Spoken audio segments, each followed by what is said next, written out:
Section 1. You will hear a woman talking to a doctor at a clinic about a medical problem. First, you have some time to look at questions 1 to 4.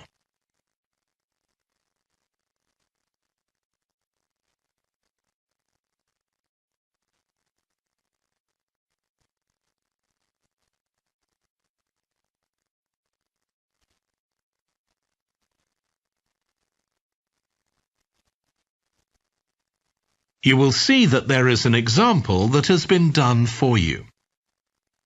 On this occasion only, the conversation relating to this will be played first. Hi, come and take a seat. Thank you. My name's Carl Rogers and I'm one of the doctors here at the Total Health Clinic. So I understand this is your first visit to the clinic? Yes, it is. Okay, well I hope you'll be very happy with the service you receive here. So if it's all right with you, I'll take a few details to help me give you the best possible service. Sure. So can I check first of all that we have the correct personal details for you? So your full name is Julie Ann Garcia. That's correct. The woman's name is Julie Ann Garcia. So Garcia has been written in the space. Now we shall begin. You should answer the questions as you listen because you will not hear the recording a second time. Listen carefully and answer questions 1 to 4. Hi, come and take a seat. Thank you. My name's Carl Rogers and I'm one of the doctors here at the Total Health Clinic. So I understand this is your first visit to the clinic? Yes, it is. Okay, well I hope you'll be very happy with the service you receive here. So if it's all right with you, I'll take a few details to help me give you the best possible service. Sure. So can I check first of all that we have the correct personal details for you? So your full name is Julie Ann Garcia. That's correct. Perfect. And can I have a contact phone number? It's 219-442-9785. Okay, and then can I just check that we have the correct date of birth? October 10th, 1992. Oh, I actually have 1991. I'll just correct that now. Right, so that's all good. Now I just need a few more personal details. Do you have an occupation, either full-time or part-time? Yes, I work full-time in Esterhazy's, you know, the restaurant chain. I started off as a waitress there a few years ago, and I'm a manager now.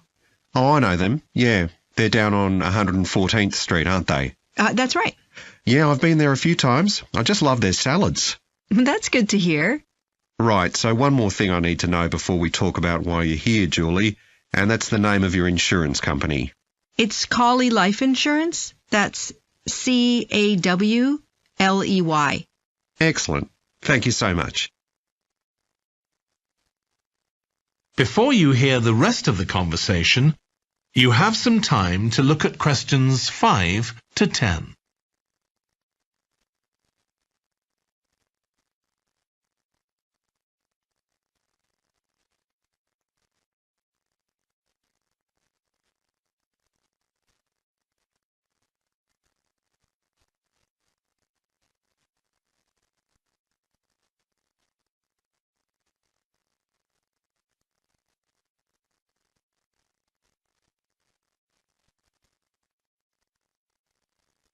Now listen and answer questions 5 to 10. Now, Julie, let's look at how we can help you. So tell me a little about what brought you here today. Well, I've been getting a pain in my knee, the left one. Not very serious at first, but it's gotten worse, so I thought I ought to see someone about it. That's certainly the right decision. So how long have you been aware of this pain? Is it just a few days, or is it longer than that? Longer. It's been worse for the last couple of days, but it's 3 weeks since I first noticed it. It came on quite gradually, though, so I kind of ignored it at first. And have you taken any medication yourself or treated it in any way? Yeah, I've been taking medication to deal with the pain, Tylenol, and that works okay for a few hours, but I don't like to keep taking it. Okay. And what about heat treatment? Have you tried applying heat at all? No, but I have been using ice on it for the last few days. And does that seem to help the pain at all? A little, yes. Good. Now, you look as if you're quite fit normally. I am, yes. So do you do any sport on a regular basis? Yes, I play a lot of tennis. I belong to a club, so I go there a lot. I'm quite competitive, so I enjoy that side of it as well as the exercise, but I haven't gone since this started. Sure. And do you do any other types of exercise? Yeah, I sometimes do a little swimming, but usually just when I'm on vacation. But normally I go running a few times a week, maybe 3 or 4 times. So your legs are getting quite a pounding, but you haven't had any problems up to now? No, not with my legs. I did have an accident last year when I slipped and hurt my shoulder, but that's better now. Excellent. And do you have any allergies? No, none that I'm aware of. And do you take any medication on a regular basis? Well, I take vitamins, but that's all. I'm generally very healthy. Okay. Well, let's have a closer look and see what might be causing this problem. If you can just get up. That is the end of section 1. You now have half a minute to check your answers.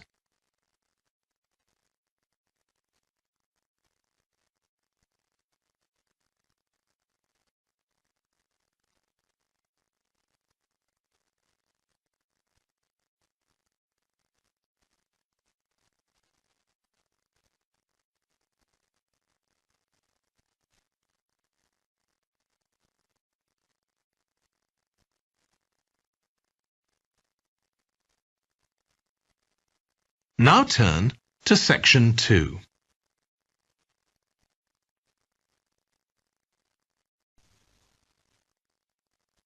Section 2. You will hear a guide talking to a group of tourists who are about to visit an English castle. First, you have some time to look at questions 11 to 15.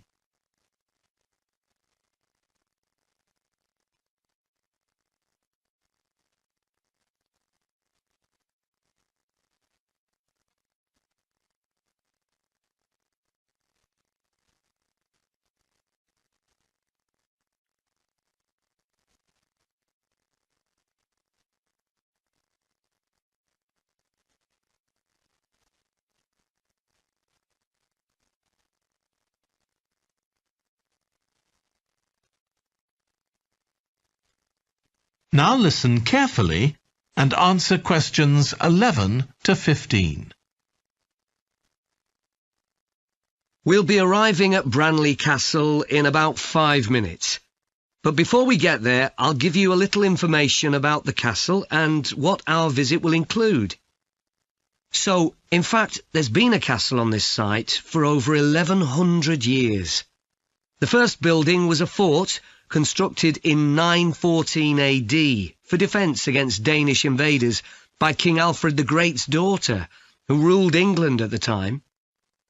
In the following century, after the Normans conquered England, the land was given to a nobleman called Richard de Vere, and he built a castle there that stayed in the de Vere family for over 400 years.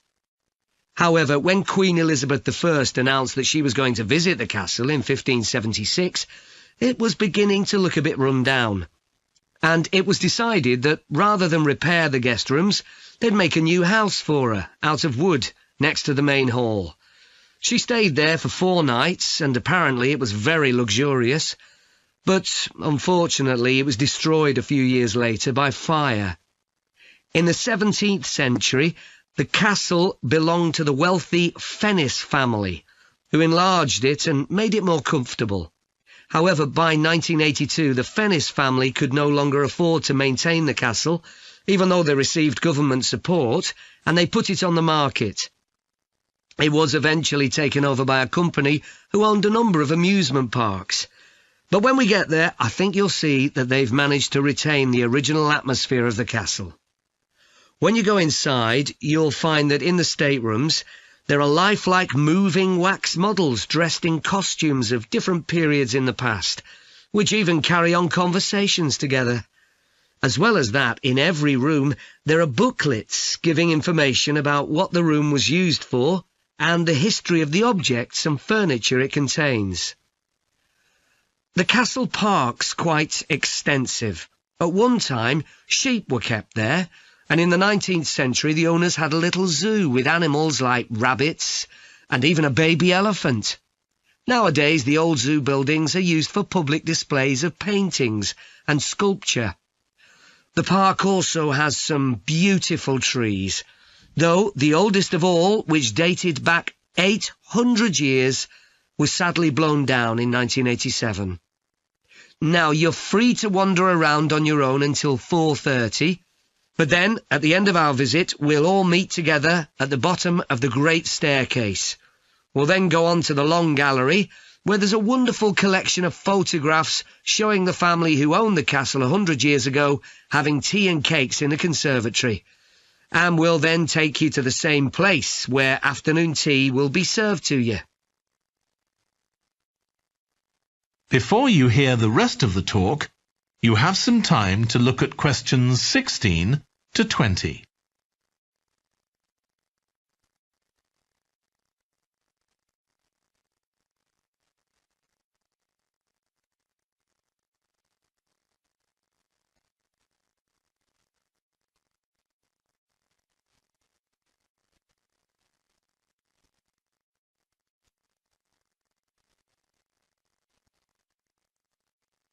Now listen and answer questions 16 to 20.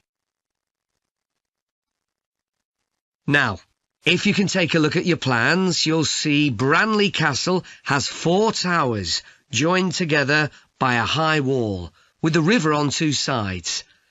Don't miss seeing the Great Hall. That's near the river in the main tower, the biggest one, which was extended and redesigned in the 18th century.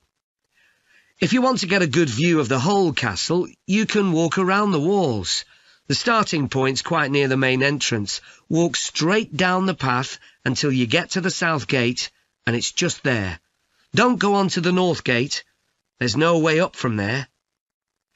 There'll shortly be a show in which you can see archers displaying their skill with a bow and arrow.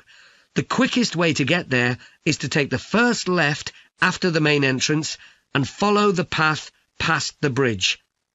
Then you'll see it in front of you at the end. If you like animals, there's also a display of hunting birds, falcons and eagles and so on. If you go from the main entrance in the direction of the south gate, but turn right before you get there instead of going through it, you'll see it on your right, past the first tower. At 3 p.m, there's a short performance of traditional dancing on the outdoor stage. That's right at the other side of the castle from the entrance and over the bridge. It's about 10 minutes walk or so. And finally, the shop. It's actually inside one of the towers, but the way in is from the outside. Just take the first left after the main entrance, go down the path and take the first right. It's got some lovely gifts and souvenirs. Right, so we're just arriving. That is the end of section 2. You now have half a minute to check your answers.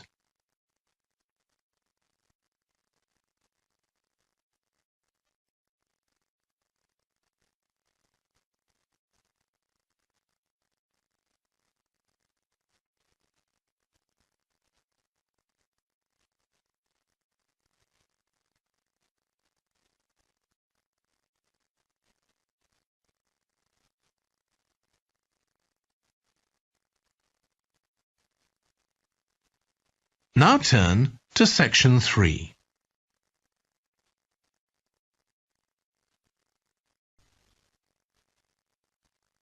Section 3. You will hear 2 environmental science students, called Rosie and Martin, discussing their presentation on an extinct animal called the woolly mammoth with their tutor. First, you have some time to look at questions 21 to 24.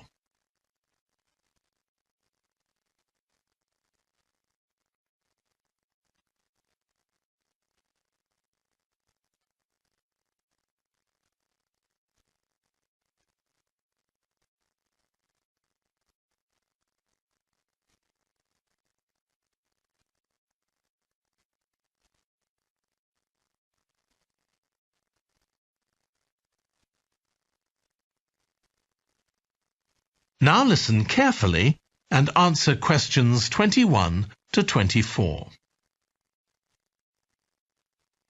So, Rosie and Martin, let's look at what you've got for your presentation on woolly mammoths. OK, we've got a short outline here. Thanks. So, it's about a research project in North America. Yes, but we thought we needed something general about woolly mammoths in our introduction to establish that they were related to our modern elephant, and they lived thousands of years ago in the last ice age. Maybe we could show a video clip of a cartoon about mammoths, but that'd be a bit childish. Or we could have a diagram. It could be a timeline to show when they lived, with illustrations. Or we could just show a drawing of them walking in the ice. No, let's go with your last suggestion. Good. Then you're describing the discovery of the mammoth tooth on St. Paul's Island in Alaska and why it was significant. Yes, the tooth was found by a man called Russell Graham. He picked it up from under a rock in a cave. He knew it was special. For a start, it was in really good condition, as if it had been just extracted from the animal's jawbone. Anyway, they found it was 6,500 years old. So why was that significant? Well, the mammoth bones previously found on the North American mainland were much less recent than that, so this was really amazing. Then we're making an animated diagram to show the geography of the area in prehistoric times. So, originally, St. Paul's Island wasn't an island. It was connected to the mainland, and mammoths and other animals, like bears, were able to roam around the whole area. Then the climate warmed up, and the sea level began to rise, and the island got cut off from the mainland. So those mammoths on the island couldn't escape. They had to stay on the island. And in fact, the species survived there for thousands of years after they'd become extinct on the mainland. So why do you think they died out on the mainland? No one's sure. Anyway, next we'll explain how Graham and his team identified the date when the mammoths became extinct on the island. They concluded that the extinction happened 5,600 years ago, which is a very precise time for a prehistoric extinction. It's based on samples they took from mud at the bottom of a lake on the island. They analysed it to find out what had fallen in over time, bits of plants, volcanic ash, and even DNA from the mammoths themselves. It's standard procedure, but it took nearly 2 years to do. Before you hear the rest of the discussion, you have some time to look at questions 25 to 30.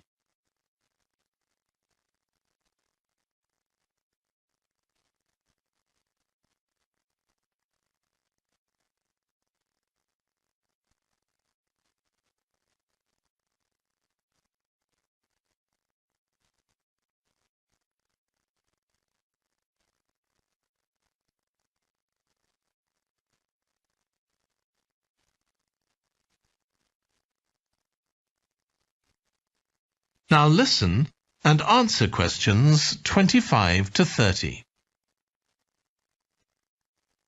So why don't you quickly go through the main sections of your presentation and discuss what actions needed for each part? OK. So for the introduction, we're using a visual. So once we've prepared that, we're done. I'm not sure. I think we need to write down all the ideas we want to include here, not just rely on memory. How we begin the presentation is so important. You're right. The discovery of the mammoth tooth is probably the most dramatic part, but we don't have that much information, only what we got from the online article. I thought maybe we could get in touch with the researcher who led the team and ask him to tell us a bit more. Great idea. What about the section with the initial questions asked by the researchers? We've got a lot on that, but we need to make it interesting. We could ask the audience to suggest some questions about it, and then see how many of them we can answer.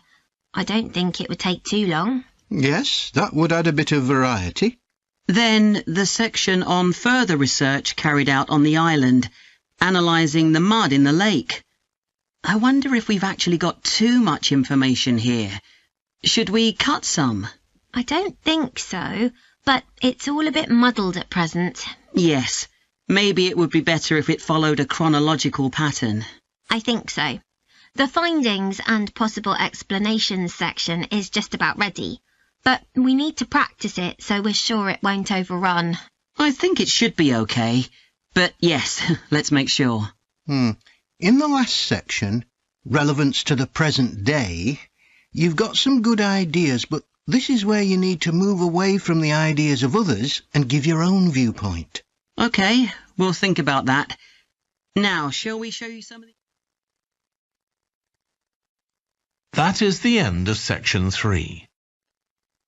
You now have half a minute to check your answers.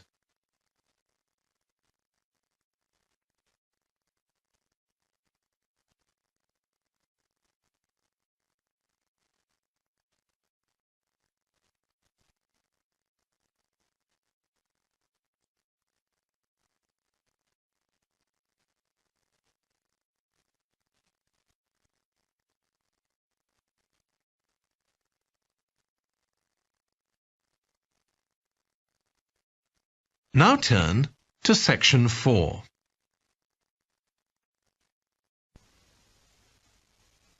Section 4. You will hear a lecture about the history of weather forecasting. First, you have some time to look at questions 31 to 40.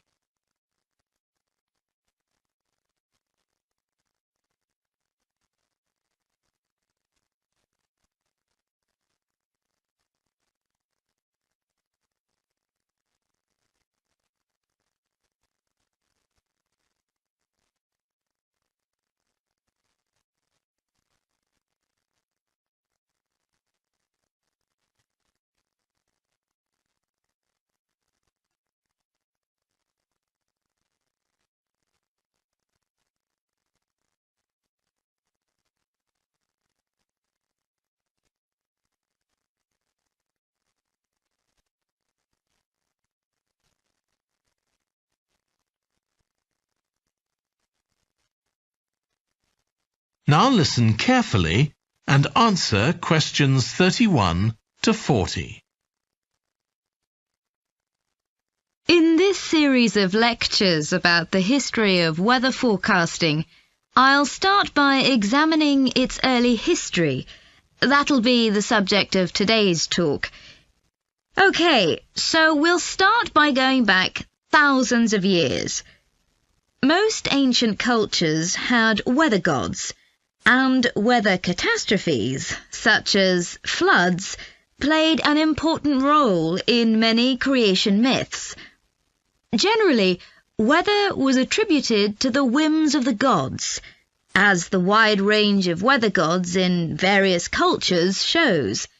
For instance, there's the Egyptian sun god Ra, and Thor, the Norse god of thunder and lightning. Many ancient civilizations developed rites such as dances in order to make the weather gods look kindly on them. But the weather was of daily importance. Observing the skies and drawing the correct conclusions from these observations was really important.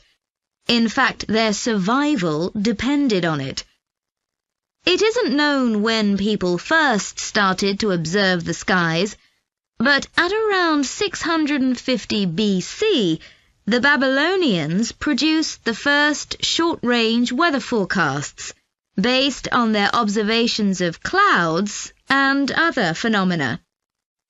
The Chinese also recognized weather patterns, and by 300 BC, astronomers had developed a calendar which divided the year into 24 festivals, each associated with a different weather phenomenon.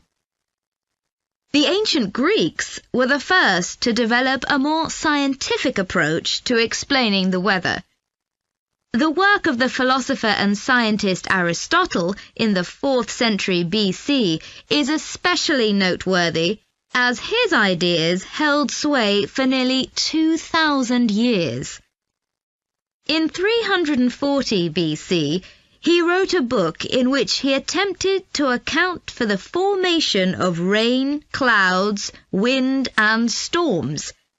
He also described celestial phenomena such as halos, that is, bright circles of light around the sun, the moon, and bright stars, and comets. Many of his observations were surprisingly accurate. For example, he believed that heat could cause water to evaporate, but he also jumped to quite a few wrong conclusions, such as that winds are breathed out by the earth. Errors like this were rectified from the Renaissance onwards.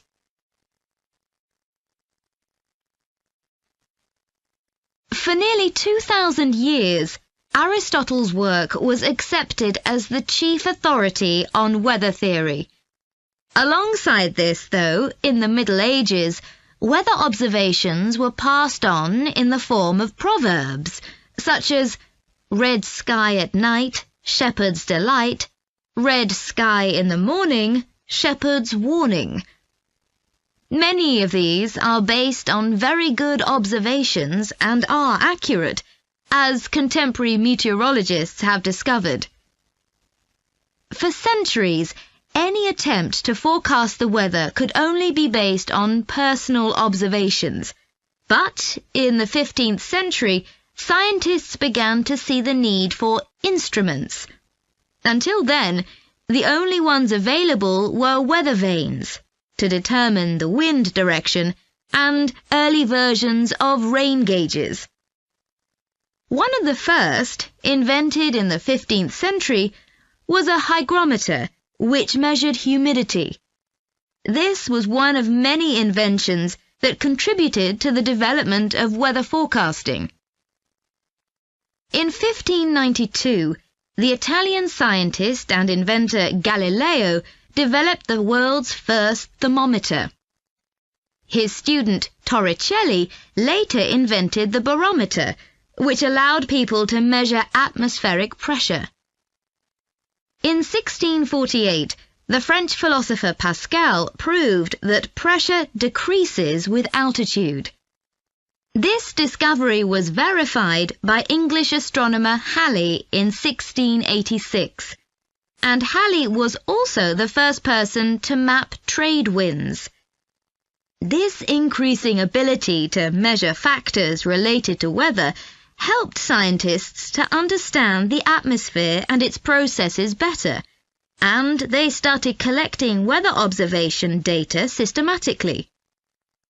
In the 18th century, the scientist and politician Benjamin Franklin carried out work on electricity and lightning in particular, but he was also very interested in weather and studied it throughout most of his life. It was Franklin who discovered that storms generally travel from west to east. In addition to new meteorological instruments, other developments contributed to our understanding of the atmosphere. People in different locations began to keep records, and in the mid-19th century, the invention of the telegraph made it possible for these records to be collated. This led, by the end of the 19th century, to the first weather services. It was not until the early 20th century that mathematics and physics became part of meteorology, and we'll continue from that point next week. That is the end of section 4. You now have half a minute to check your answers.